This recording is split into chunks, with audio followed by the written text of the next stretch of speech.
In the early 20th century, Nigeria was a British colony, ruled from afar by the British Empire. Despite the vast and diverse land, Nigeria was controlled through colonial administrators who exploited its resources and its people. The population consisted of different ethnic groups: Hausa, Yoruba, Igbo, and many others, each with their own languages, customs, and traditions. Yet, the call for independence was growing louder by the 1940s, inspired by global movements for self-determination. In the years following World War II, Nigeria's political landscape began to shift.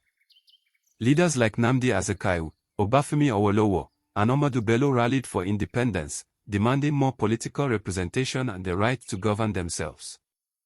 After years of negotiation, and with pressure mounting both at home and abroad, Britain finally agreed to grant Nigeria independence. On October 1, 1960, the historic day arrived. Thousands gathered in the capital, Lagos, as Nigeria formally declared its independence.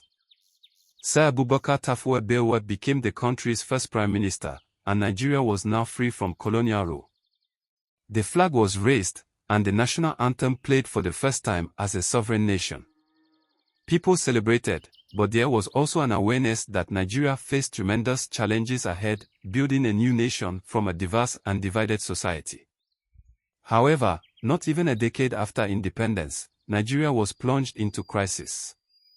In 1967, a deepening rift between Nigeria's ethnic groups ignited conflict. The Igbo people, who had felt marginalized by the northern and western regions, faced violent pogroms and killings in the north. In response, Lieutenant Colonel Odumogu Ojukwu, the military governor of the eastern region, declared the independence of the Republic of Biafra on May 30, 1967. The Igbo people, having suffered greatly in the north, sought self-determination and security in their own state. This declaration was not accepted by the federal government, which saw it as a rebellion that threatened the unity of the country.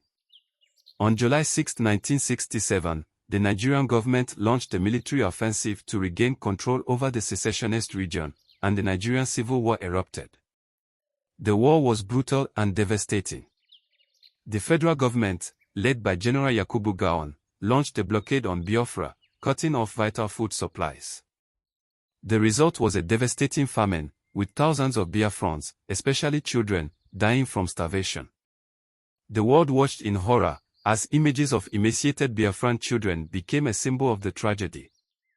Despite international efforts to mediate, the war continued for nearly 3 years, costing an estimated 1 to 3 million lives. Finally, on January 15, 1970, Biafra surrendered, and Nigeria was reunified. The war left deep scars, both physically and psychologically, on the Nigerian people, and its legacy continued to shape the nation's political and ethnic relations for decades to come. Both Nigeria's independence and its civil war shaped the country's identity. While independence marked the birth of a free nation, the civil war exposed the deep divisions within Nigerian society. Yet, through all the challenges, Nigeria has continued to move forward, striving to overcome its differences and build a united nation. The events of 1960 and 1970 remain pivotal moments in the country's history, and their lessons continue to guide Nigeria today.